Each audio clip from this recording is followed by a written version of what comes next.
जय श्री कृष्णा। राधे राधे। कैसे हैं आप सभी? आई होप कि आप सभी लड्डू गोपाल और राधा रानी की कृपा से बहुत ही अच्छे होंगे, स्वस्थ होंगे और मस्त होंगे। तो फ्रेंड्स, आज की ये लीला कथा आप लोगों के मन में लड्डू गोपाल के प्रति और भी प्रेम भावना जागृत करेगी। और यदि आप लड्डू गोपाल की सेवा नहीं करते हैं तो आपको उनकी सेवा करने के लिए मन से प्रोत्साहित और मजबूर करेगी। तो फ्रेंड्स, कुछ लोग होते हैं जो कहते हैं कि ये भगवान की पूजा पाठ करने से कुछ नहीं होता, भक्ति से कुछ नहीं होता, या लड्डू गोपाल की सेवा करने से भी कुछ नहीं होता।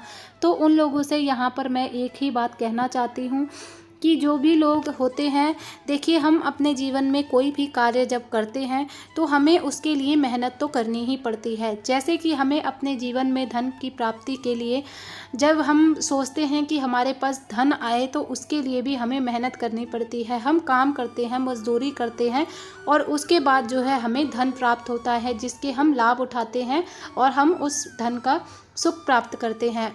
केवल उसी प्रकार से भक्ति भी है। भक्ति का भी मार्ग यही है कि यदि आप भगवान से जुड़ना चाहते हैं, भगवान को अनुभव करना चाहते हैं, उनकी अनुभूति चाहते हैं, तो फिर आपको भक्ति से जुड़ना पड़ेगा। आपको प्रभु की भक्ति करनी पड़ेगी। ऐसा नहीं है कि आपने कह दिया कि बिना कुछ करे ही पहले हमें भगवान दिख जाए, उसके बाद ही हम भगवान को मानेंगे।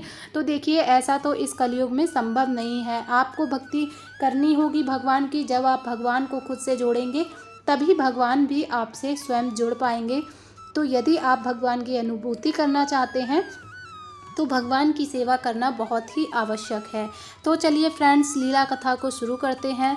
वीडियो को शुरू करने से पहले मैं आप लोगों से कहना चाहूँगी, यदि आप मेरे चैनल पर पहली बार विजिट कर रहे हैं तो चैनल को सब्सक्राइब ज़रूर कीजिएगा और कमेंट में राधे राधे ज़रूर लिखिएगा। और जो लोग भी लड्डू गोपाल की सेवा करते हैं, जिनके घर में भी लड्डू गोपाल विराजमान है, वो मुझे कमेंट में ज़रूर बताइएगा।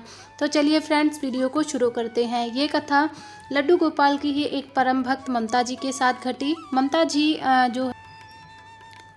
जी आगरा की रहने वाली हैं। ममता जी बताती हैं कि आज उनकी शादी को पूरे 7 साल हो चुके हैं और ये बात तब की है जब उनका नया नया विवाह हुआ था, यानी कि 5 वर्ष पहले की।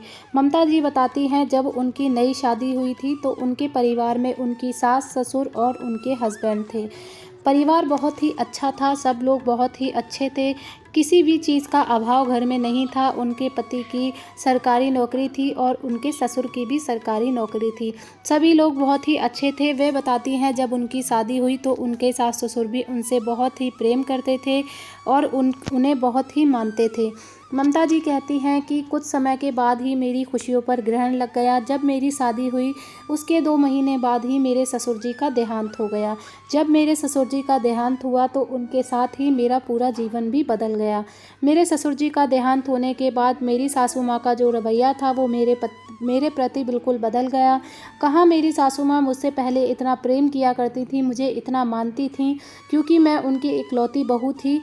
तो वो मुझसे बहुत ही प्रेम पूर्वक बातें करती थी, मुझे बहुत ज़्यादा मानती थी। लेकिन जब मेरे ससुर जी की मृत्यु हो गई मेरी शादी के 2 महीने बाद, तो वो उसका कारण मुझे समझने लगी। उनका मानना था कि मेरी बहू के जो पैर हैं वो अच्छे नहीं हैं। मेरे कदम घर में पड़ने से ही मेरे ससुर जी की मृत्यु हुई। वो मेरे ससुर जी की मृत्यु का कारण मुझे ही समझती थी। इस प्रकार से उनका रवैया मेरी तरफ बहुत ही ज़्यादा कठोर हो गया और वे मुझसे बिल्कुल भी कोई वास्ता नहीं रखना चाहती थी।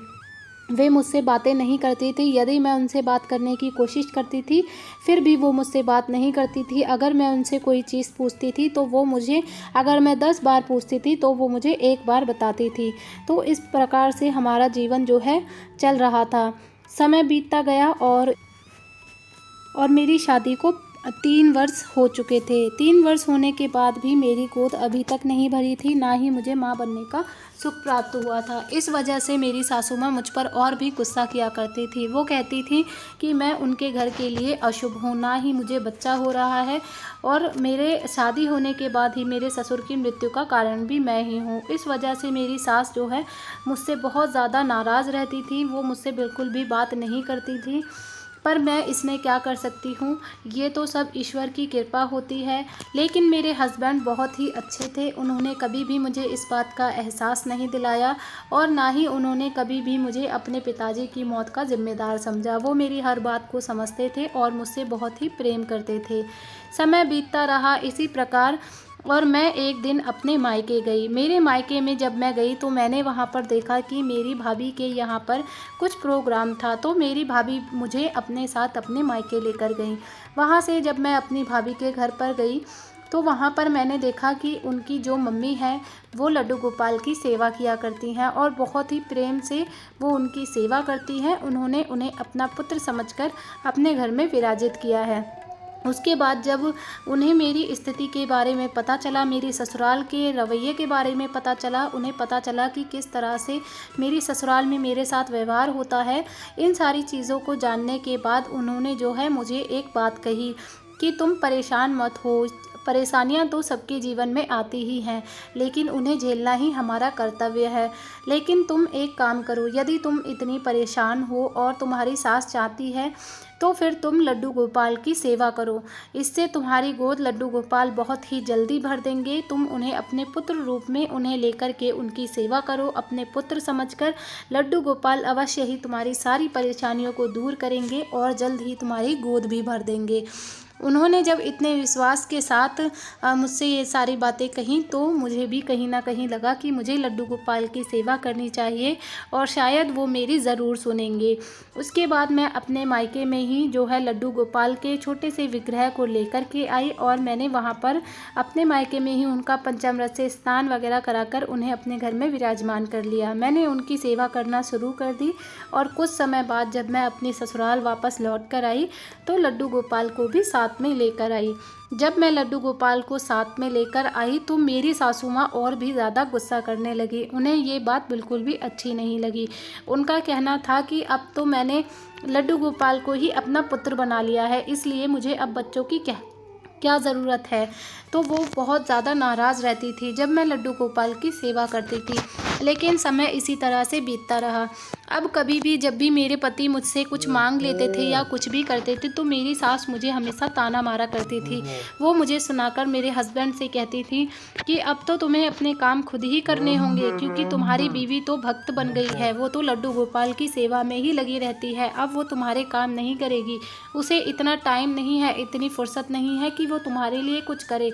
उसने लड्डू गोपाल को ही अपना पुत्र बना लिया है और वो अपने पुत्र के लिए ही सब कुछ करेगी। तुम अपने काम खुद से करो। जब भी वो इस तरह की बातें करती थी तो मुझे बिल्कुल भी अच्छा नहीं लगता था, लेकिन हम क्या कर सकते थे। वो इसी तरीके से उनका रवैया था और ये सब झेलते झेलते मुझे काफ़ी समय हो गया था, तो मुझे इस चीज़ की आदत हो चुकी थी। और मेरे पति भी मुझे अक्सर समझाया करते थे कि तुम माँ की बातों का बुरा मत माना करो, पिताजी भी नहीं है इसीलिए माँ का ऐसा रवैया है, तुम उनकी बातों पर ध्यान मत दिया करो।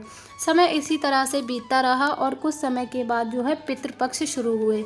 जब पितृपक्ष शुरू हुए तो मेरी सासू माँ ने मुझसे कहा कि तुम जब सेवा करती हो उससे तुम हमेशा करती हो, लेकिन ये जो पितृपक्ष शुरू हुए हैं इसमें 15 दिन तक घर में पूजा पाठ नहीं होगा, तो तुम अपने लड्डू गोपाल की सेवा भी नहीं करोगी, क्योंकि ऐसा करने से घर के पितृ जो है वो नाराज़ हो जाते हैं और घर में कुछ भी शुभ नहीं होता है। तो हमारे घर में जो है पूरे 16 दिनों तक कोई भी पूजा पाठ घर में नहीं होता है, इसलिए तुम नहीं करोगी। ये सुनकर मेरे पैरों तले ज़मीन खिसक गई। मैंने सोचा कि मेरे लड्डू गोपाल जो हैं वो हमेशा जो है 15 दिन तक भूखे प्यासे रहेंगे, मैं उन्हें स्नान नहीं करवा पाऊँगी, वो भूखे रहेंगे, ऐसा कैसे हो सकता है। मैं तो इस बात के लिए बिल्कुल भी राज़ी नहीं थी। मेरा दिल अंदर से बहुत ज़्यादा रो रहा था कि ये मुझे सासू माँ ने क्या करने को बोल दिया, मुझसे ये नहीं हो पाएगा। साथ ही साथ मेरे हस्बैंड जो हैं उन्हें भी लड्डू गोपाल से काफ़ी लगाव हो गया था, वो भी लड्डू गोपाल को बहुत ही ज़्यादा मानते थे। मैंने अपनी सासू माँ से तो कुछ नहीं कहा, लेकिन मैंने आकर अपने हस्बैंड को सारी बातें बताई। उसके बाद मेरे हस्बैंड ने सुनकर कहा कि हाँ, ये कैसे हो सकता है, उन्हें हमने अपना पुत्र माना है और हम अपने पुत्र को भूखा प्यासा इतने दिनों तक कैसे रख सकते हैं। तुम चलो, मैं तुम्हारे साथ चलकर माँ से बात करता हूँ, वो मेरी बात ज़रूर मानेंगी। ये सोचकर हम माँ के पास गए। जब हम मेरी सासू माँ के पास गए तो मेरे पति ने उनसे बात की, क्योंकि मैंने उनसे कुछ भी नहीं कहा। मैं जानती थी यदि मैं कुछ भी कहूँगी तो मेरी सासू माँ मेरी कोई बात नहीं सुनेंगी और मुझे बहुत ही बुरा भला कहेंगी, इसलिए मैंने चुप रही, मैंने कुछ भी नहीं कहा। तो मेरे हस्बैंड ने ही मेरी सासू माँ से कहा कि ऐसा कैसे हो सकता है, लड्डू गोपाल की सेवा तो हम नहीं रोक सकते, उन्हें हम भूखा प्यासा कैसे रख सकते हैं। ये सुनकर मेरी सासू माँ और भी ज़्यादा गुस्सा होने लगी। उन्हें ऐसा लगने लगा कि मैंने ही अपने पति को सिखाया है, इसीलिए वो इस तरीके से बातें कर रहे हैं। तो उन्होंने मेरे हस्बैंड को भी बहुत ही बुरा भला कहा कि तुम जोरू के गुलाम हो गए हो, तुम्हारी बीवी जैसा कहती है वैसा ही करते हो, माँ की बातों का तुम्हें कोई मतलब नहीं है। मैं तुम लोगों से घर में बड़ी हूँ, मैंने इतना समय देखा है, मैंने तुमसे ज़्यादा पूजा पाठ किए हैं, लेकिन तुम लोग अपनी चलाने लगे हो घर में।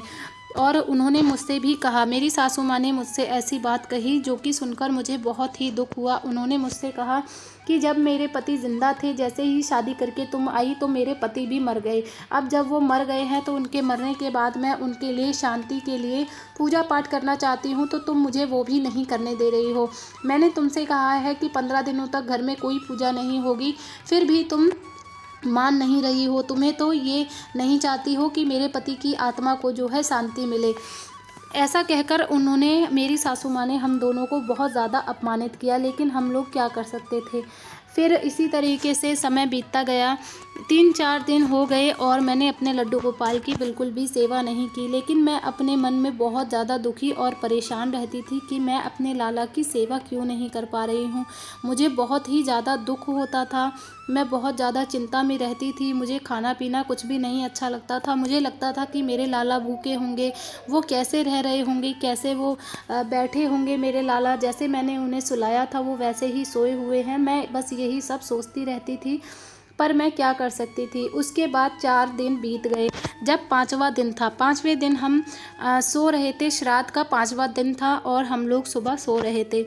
सुबह के 4 बज रहे थे, उसी समय मेरी सासू ने दरवाज़ा खटकाया। वो बहुत ज़ोर ज़ोर से दरवाज़ा खटका रही थी।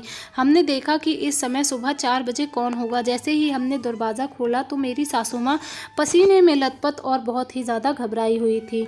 हमने उन्हें तुरंत ही अंदर बुलाया और उन्हें आराम से बिठाया, उन्हें पानी पिलाया और उसके बाद उनसे पूछा कि माँ जी तुम्हें ये क्या हो गया है, तुम इतनी घबराई हुई क्यों हो, क्या तुमने कोई बुरा सपना देखा है या तुम डर गई हो। तब उन्होंने बताया कि बहू तुम सही थी, मुझे माफ़ कर दो, मुझसे बहुत बड़ी भूल हो गई है। तुम अपने लड्डू गोपाल की सेवा करने के लिए मैंने तुम्हें रोका, ये मुझसे बहुत बड़ा पाप हुआ है, मुझे माफ़ कर दो, मुझे क्षमा कर दो बहू। मेरी माँ जी की बातों से ऐसी मुख से ऐसी बातें सुनकर मैं बहुत ही ज़्यादा हैरान थी कि सासू माँ ऐसी बातें क्यों कर रही हैं, आखिर उनके साथ क्या हुआ है। जो कल तक मुझे लड्डू गोपाल की सेवा के लिए हमेशा मना करती थी, वो आज मुझे लड्डू गोपाल की सेवा करने के लिए कैसे कह रही हैं।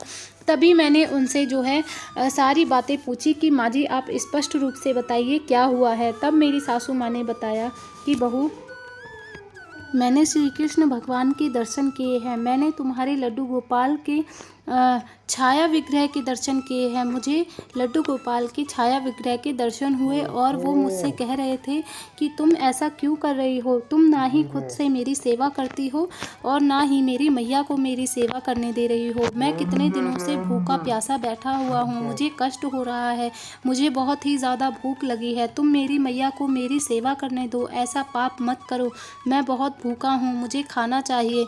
इस तरीके से वो मुझे जो है छोटा सा बालक मुझसे कह रहा है और उस बालक की जो छाया है वो इतनी ज़्यादा अद्भुत और इतनी ज़्यादा मनमोहित है कि मैं देखकर ही समझ गई कि वो लड्डू गोपाल हैं और इतने सुंदर तो केवल वही हो सकते हैं। बहू मुझसे बहुत बड़ा पाप हो गया है, मुझसे बहुत बड़ी भूल हुई है, तुम जाओ अभी जाकर अपने लड्डू गोपाल को उठाओ, उन्हें स्नान आदि करा के उन्हें भोग लगाओ, वो बहुत ज़्यादा भूखे हैं। उन्होंने मुझसे स्वयं कहा है कि उन्हें बहुत ही भूख लगी है। और तभी मुझे ये अपनी भूल का एहसास हो रहा है। बहू मुझे क्षमा कर दो, आज से मैं भी तुम्हारे लड्डू गोपाल की सेवा करूँगी, मैं भी उन्हें अपना पुत्र समझकर उसकी सेवा करूँगी, उनके चरणों में रहूँगी। मैं मेरे घर में लड्डू गोपाल होते हुए भी मैं उनकी सेवा से वंचित थी, ये कितना बड़ा मुझसे पाप और अपराध हो रहा था। मुझे मुझे क्षमा कर दो बहू, चलो हम दोनों मिलकर अपने लड्डू गोपाल की सेवा करेंगे। और तभी मेरी सासू माँ का जो रवैया था वो बिल्कुल ही बदल गया। मैं तो उन्हें देखती ही रह गई। इतने सालों में मेरी शादी को जो है 3 से 4 साल बीत चुके थे। इतने सालों में मेरी सासू माँ ने पहली बार मुझसे इतने प्रेम से बात की। उन्होंने मुझे अपने पास बिठाया और मेरे हाथ पकड़े, मुझे इस तरीके से सब कुछ बताया। मैं बहुत ही ज़्यादा खुश थी। मुझे बहुत ही खुशी हो रही थी कि अब से मैं अपने लड्डू गोपाल की सेवा कर पाऊंगी। और लाला की कृपा से मेरे घर में भी सब कुछ ठीक हो गया है। मेरी जो सासू माँ है उनका रवैया भी मेरे प्रति बदल गया है। अब समय बीतने लगा, हम सास बहू दोनों ही लड्डू गोपाल की सेवा करते थे और मेरे हस्बैंड भी उसकी सेवा किया करते थे। हम बहुत ही प्रेम पूर्वक लड्डू गोपाल की सेवा कर रहे थे। कुछ दिनों बाद ही मैं गर्भवती हुई और कुछ समय के बाद मैंने एक पुत्र को जन्म दिया। अब मेरा पुत्र 2 साल का हो चुका है और मेरे परिवार में सब कुछ ठीक चल रहा है, बहुत ही अच्छा चल रहा है। मेरे जीवन में खुशियों की कोई कमी नहीं है। मेरी सासू माँ मुझसे बहुत ही प्रेम करती हैं और अब वो जो उनके मन में पहले मेरे प्रति भाव था वो भाव भी उनके बदल चुके हैं और अब हमारे बीच में सब कुछ ठीक है। तो लड्डू गोपाल की लीला मेरे साथ इतनी बड़ी, ये जो लीला हुई, लड्डू गोपाल ने मुझे स्वप्न में अपनी मैया कहा, मेरे लिए ये बहुत बड़ी बात है। और मैं इस बात से बहुत ज़्यादा खुश थी कि मेरे लाला जो हैं मुझसे मैया कह रहे हैं और उन्होंने जो है अपनी होने का आभास कराया। मेरी सासू माँ जो कि लड्डू गोपाल के प्रति उन्हें कोई मोह नहीं था, वो बिल्कुल भी उन्हें नहीं मानती थी। जब से मैं उन्हें अपने घर में लेकर आई थी वो उनके खिलाफ़ थी, वो नहीं चाहती थी कि मैं उनकी सेवा करूं। लेकिन आज वो भी, उन पर भी लड्डू गोपाल ने अपनी ऐसी दृष्टि डाली, ऐसी कृपा उन पर हुई कि आज वो भी लड्डू गोपाल की सेवा मेरे साथ बराबर करती हैं और वो मुझसे ज़्यादा लड्डू गोपाल को मानती हैं। तो मुझे ये सब देखकर बहुत ही अच्छा लगता है कि ये सब कुछ लड्डू गोपाल की ही कृपा से हुआ है। आज मेरे परिवार में किसी चीज़ की कमी नहीं है। मेरा बेटा होने के बाद मेरा परिवार जो है पूरा हो गया है और हम बहुत ही सुखमय तरीके से अपना जीवन व्यतीत कर रहे हैं और लड्डू गोपाल की सेवा भी कर रहे हैं। तो फ्रेंड्स, सभी भक्तों से मेरा निवेदन है कि इसी प्रकार से आप भी अपना विश्वास जो है अपने लड्डू गोपाल पर हमेशा बनाए रखें और कभी भी उनकी सेवा में कोई भी कमी ना आने दें, क्योंकि लड्डू गोपाल हमारे बालक स्वरूप हैं। यदि हमने उन्हें अपने घर में बालक के रूप में विराजमान किया है या हम उन्हें प्रभु मानते हैं, लेकिन उनकी सेवा में कभी भी कोई कमी ना आए, ये हमारा दायित्व बनता है। इसी के साथ मैं आप लोगों से विनती करती हूँ कि वीडियो को ज़्यादा से ज़्यादा शेयर करें ताकि सभी भक्तों तक ये जानकारी पहुँच सके। और हर रोज़ की भांति मैं आप लोगों से कहना चाहूँगी कि हम लोग नेक्स्ट वीडियो में जल्दी ही मिलेंगे। तब